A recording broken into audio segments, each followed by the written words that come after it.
वंदन अभिनंदन और सांसद जी से आग्रह कि अपनी बात। आज पहले तो मैं सभी को नंबर्स की हार्दिक शुभकामनाएं देता हूँ। उसके बारे में प्रेस वार्ता इसलिए मैंने उद्देश्य रखी है जिसमें अब्दुल्ला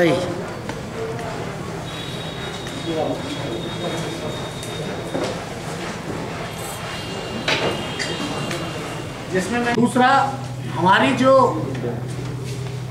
रेलवे स्टेशन है वो 2 लाइन से जुड़ा हुआ है, उसे 3 स्टेशन पर संचालित सीढ़ी का निर्माण कराना, तो ओवरब्रिज बनवाना, रेलवे स्टेशन को मॉडल स्टेशन के रूप में तैयार कराना, कानपुर शताब्दी जो रुकती नहीं है अलीगढ़ में उसका स्टॉपेज कराना। कानपुर जो शताब्दी है हमारे अलीगढ़ से पलवल तक जो ट्रेन चलनी है उसको जल्दी से जल्दी चलवाना, नई ट्रेन चालू करवाना। 5 वर्षों में मेरी लोकसभा में कोई भी क्षेत्र बिना विद्युतीकरण के नहीं रहेगा, उसको पूरा कराना। 5 वर्षों में जिन गांवों में विद्युतीकरण नहीं हुआ है उनका पूरा कराना है, सम्मिलित कराना। ये मेरी नई साल में योजना है और इसे जहाँ तक मैं कुछ कार्य अपनी पंचवर्षीय योजना से पहले इसे पूरा करूँगा और भी आप लोगों से जो सुझाव मिलेगा। हम सबकी जानकारी में है कि वो भी खत्म हो गया और नीति के नाम से एक नया एक बॉडी हम सबके लिए काम करने के लिए देश को समर्पित हुई है। आज के इस अवसर पर जो संकल्प है अलीगढ़ लोकसभा क्षेत्र के संदर्भ में वो आदरणीय सांसद जी ने हमारे मध्य में रखा है, उसके लिए पूरा प्रयास किया ही जाएगा। आज उत्तर प्रदेश में अराजकता पूरे जोरों पर है। जो समाचार पत्रों से जानकारी मिली कि बदायूं में जिस तरीके से सिपाहियों के द्वारा और बच्ची के साथ में जो अत्याचार हुआ है, मैं उसे अत्याचार ही कहूँगा, वो एक पराकाष्ठा की ओर बढ़ने उत्तर प्रदेश ने ऐसी अराजकता कभी नहीं देखी। आम आदमी आज उत्तर प्रदेश का दहशत में है। सैफई महोत्सव चल रहा है खूब जोरों शोरों से, पूरी सरकार सैफई महोत्सव में है, लेकिन सैफई महोत्सव में कलाकार भी सुरक्षित नहीं है। कलाकारों के साथ में भी अभद्रता हो रही है।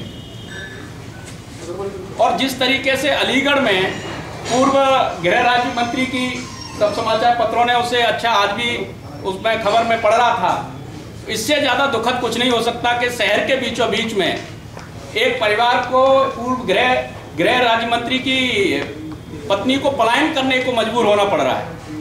तो उत्तर प्रदेश ने ऐसी दहशत कभी नहीं देखी, ऐसी अराजकता कभी नहीं देखी है। और मुख्यमंत्री का लड़कपन उत्तर प्रदेश की जनता के लिए एक भारी पड़ रहा है। मुख्यमंत्री केवल कुतर्क करना, उत्तर प्रदेश के मुख्यमंत्री, क्योंकि एक और जब प्रधानमंत्री जी पहली देश की ऐसी सरकार है जिस सरकार के साथ में देशवासी कनेक्ट हो रहे हैं।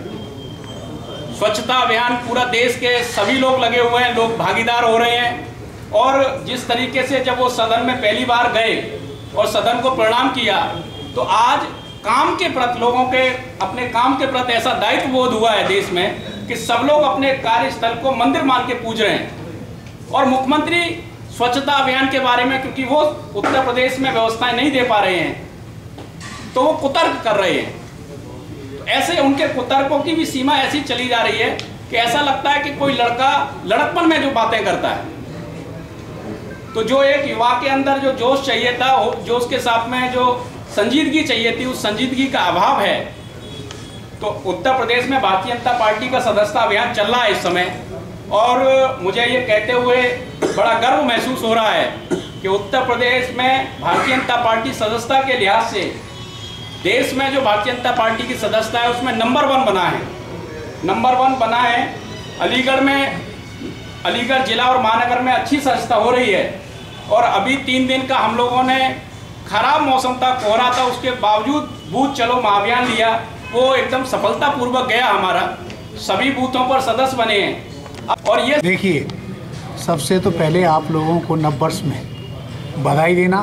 दूसरा, हमारे 6 महीने में जो सरकार ने किया है वो जनता तक पहुंचाना, और मेरी जो लोकसभा में योजना है अपने क्षेत्र में कार्य करने की, उसको सुचारू रूप से करना, और क्या करना विचार है हमारा आगे उसको जनता तक पहुंचाना और मेरी योजना के तहत बताना। क्या नई योजना है? जैसे नई योजना है जैसे प्लेटफार्म का विस्तार करना, 3 नंबर प्लेटफार्म है, 7 विस्तार करना, रेलवे स्टेशन को तीसरी लाइन से कनेक्टेड करना, माल गोदाम को जो मेहरावल पे माल गोदाम है उसको शिफ्ट करा के तीसरी लाइन से कनेक्टेड हो जाएगा। जो बुजुर्ग मेरे माता पिता चढ़ने में सीढ़ियों पर परेशानी होती है उसको संचालित सीढ़ी चलवाना, इलेक्ट्रॉनिक संचालित सीढ़ी, जिससे कि आराम से वो रेलवे स्टेशन पर चढ़ सकें, वो कराना।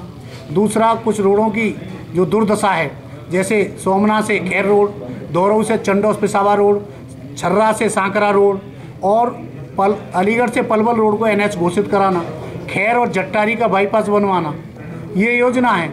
और प्रधानमंत्री जन धन योजना के तहत सभी भाइयों का खाता खुलवाना, जो पंडित दीनदयाल उपाध्याय जी की एक योजना थी कि कैसे हम लास्ट पंक्ति में रहने वाले व्यक्ति, जो लगने वाले व्यक्ति का अंत्योदय के हिसाब से उसका अकाउंट खुलवाना, ये हमारी योजना है। और दूसरा, जिस तरह से हमारा मेंबर भारतीय जनता पार्टी का सदस्य अभियान चल रहा है उसको सुचारू रूप से पूरा करना, ये हमारी नई साल की योजना है। सर, अलीगढ़ में AMU में राजा महेंद्र प्रताप की जयंती मनाने की बात हुई, उसके बाद फिर घर वापसी का कार्यक्रम 25 दिसंबर को, तमाम तरह की चीज़ें आई, लेकिन बीजेपी अचानक क्यों बैक फुट पे क्यों चली गई? क्या वजह रही इसके पीछे? देखिए, AMU के अंदर BC साहब ने एक इलेक्ट्रॉनिक चैनल पर खुद स्वीकार किया मैं सेमिनार बनाऊंगा। बीच में वार्ता हुई, उन्होंने कहा मैं सेमिनार बना रहा हूँ, तो AMU राजा महेंद्र प्रताप जी की उन्होंने सेमिनार बनाई, अभी नहीं बनाई, अभी नहीं। देखिए, उन्होंने वायदा किया है, इतने पूरा नहीं हुआ है। अब इतना बड़े पद पर रह के वायदा किया है, नई साल में नई बात करो और नई सोच के साथ चलो, हमारा उद्देश्य है। समिति बना रहे हैं, जो महिलाएं उस समिति के कार्य देखेंगे, हमारा मोटिवेट करना है गांव को। ये नहीं है कि कहीं से बजट आ जाएगा, सांसद के द्वारा जो लगाया जाएगा। जब तक हम अपने मन को ही मोटिवेट नहीं करेंगे सबको, जब तक कोई भी विकास नहीं हो सकता। आदरणीय प्रधानमंत्री जी का मेन उद्देश्य है कि सबको कैसे, जब स्वच्छता अभियान चलाया आपने, जब तक मैं ही अपने अंदर लागू नहीं करूँगा तब तक पॉसिबल नहीं है। एक मेन उद्देश्य है सबको मैसेज देना, और यही चाहते हैं मोदी जी कि एक आदर्श गांव बने। अगर वो गांव बनेगा, पड़ोस का गांव भी आदर्श बनेगा। हमारा जो सबसे पिछड़ा गांव हो, जिस गांव में कोई सुविधा हो, ऐसा गांव चयनित आपको करना है। आपका आरोप यह है कि आपने पूर्ण रूप से विकसित गांव को चयनित किया है, जिसमें सभी सुविधाएं पहले से मौजूद हैं। मैं आपको बता दूं, या तो मेरे बड़े भाई ने जाके नहीं देखा, अगर उस गाँव में जाएंगे तो बड़ा ज्ञान प्राप्त करेंगे। उस गाँव में आज भी गाँव में सुविधा नहीं है। इस रोड पे जब चलेंगे तो मैं कहता हूँ पूरे गांव पार करने में उन्हें 25 जगह ठोकर खानी पड़ेगी। ये गांव की हालत है, अंदर जाके देखिए आप। महिलाओं के लिए सुलभ शौचालय नहीं है, महिलाओं के लिए वहाँ कोई भी योग्यता, बच्चों के लिए आगे टेक्नोलॉजी नहीं है। उस तरह का हमारा मेन उद्देश्य है। आपके क्षेत्र का एक गाँव पड़ता है राघवगढ़ी, है कोई राघवगढ़ी आपके क्षेत्र में गाँव? जी। राघवगढ़ी के लोगों ने आप पर आरोप लगाया था कि हमारा गाँव सांसद